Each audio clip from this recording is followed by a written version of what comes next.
I was really excited. We had an amazing test here 2 weeks ago, and Matt Crafton was able to get in the car, and we got it right away. Felt great off the truck, and we were turning lap times real close to at the front of the pack, and came back this weekend, and it wasn't the same deal. So I guess that's why they race, and we're changing a lot on the car before the qualifying. So we're gonna cross our fingers and give her hell.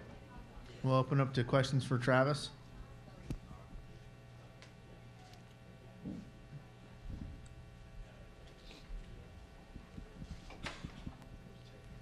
Bob Hock, Racine Daily.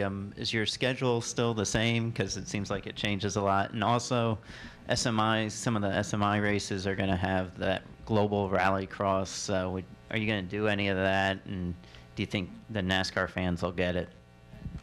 I really think that the global rallycross, I'm doing the whole series. It's, NASCAR's where I want to go, but unfortunately or fortunately, my background in rally, the sponsors know that I can do well, or I've had a proven record in rally. So we're funding a lot of the the NASCAR races through the Global Rallycross, and I tell you what, that's a really fun series. It's something that I really enjoy doing.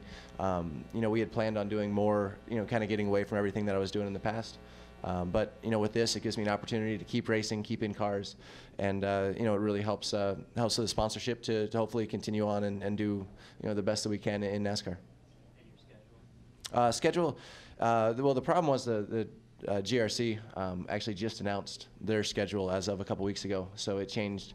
Unfortunately, I won't be able to make 3 of the K&N Series races, which was the initial plan, was to do the entire K&N Championship. So that was very disappointing. But at the same time, I think we'll be able to hopefully use those races, and because they're at at the rally or at the NASCAR tracks, hopefully be able to get acquire more sponsorship, more fans, and hopefully build both programs as much as we can. Mark Garrow, PRN. Travis, what was your first reaction when you walked into this place and saw it for the first time? It sort of stuns most people, even for somebody like myself that after they made the changes the first time walked in, never seen anything like it. What was your reaction? It's definitely, TV does not do this place justice, and was really excited to come here. It's something that talking to every driver, they were like, man, you got to come to the night race at Bristol is all I ever heard. So coming in and getting to see this place was really cool. When I actually got on the track, because it looks, the banks are so steep that I was just thinking it was going to stick like glue, and man, I came out, I felt like I was Tokyo Drift out there. I was just sideways all the way around. I'm like, holy cow, this is going to be entertaining, because you can't really see that. You can't see 3 cars in front of you, so you have to rely on your spotter. Like yesterday, there was a guy that spun, and he was not that far in front of me. I'm like, the spotter's like, brake, he spun in front of you. I'm like, no, he did. Oh yeah, he did. Here we go. So it comes up quick. Kenny Bruce with SingDaily.com. Travis, you talked about being quick here during the test. And then yesterday, obviously, you all didn't have the speed that you had anticipated. Do you know enough about what the car's doing or what needs to be done to the car to understand why maybe it's not as fast as it was when you guys were here in the test? No.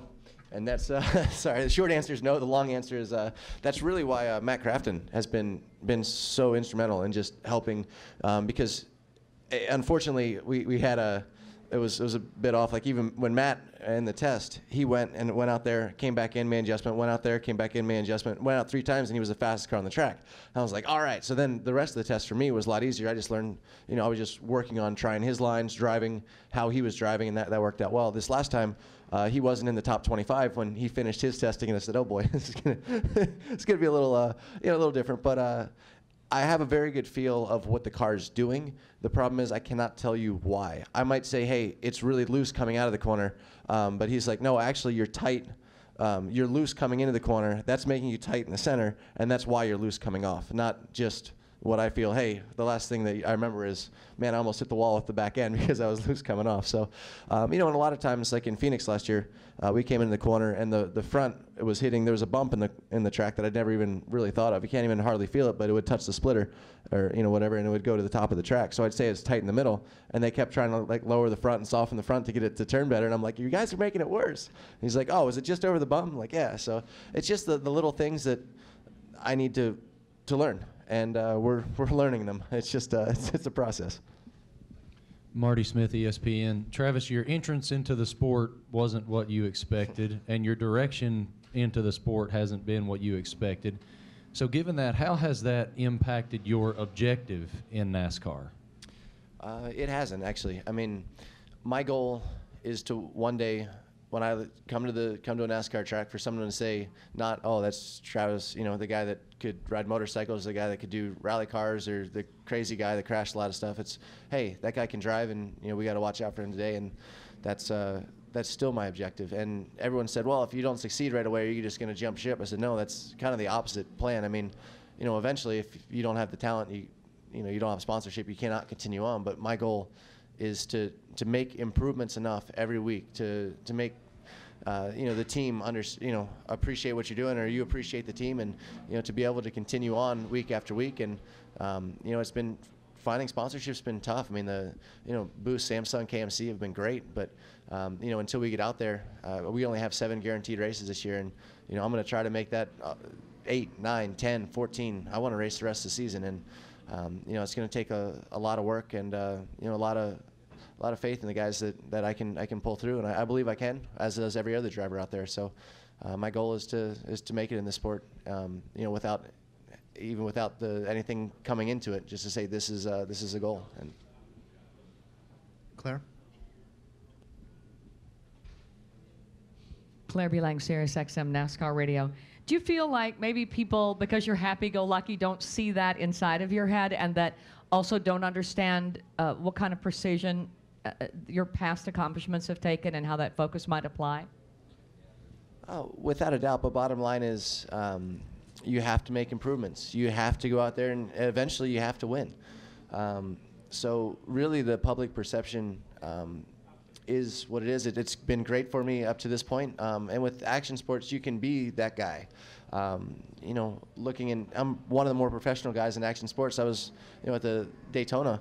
I'm probably one of the least professional guys in NASCAR, and I'm looking around going, all right, we gotta step up, and we gotta figure out how to play this game, and how to figure out how to drive these cars faster. And whatever the perception is, it doesn't really matter if you're winning. So we got to figure out a way to win.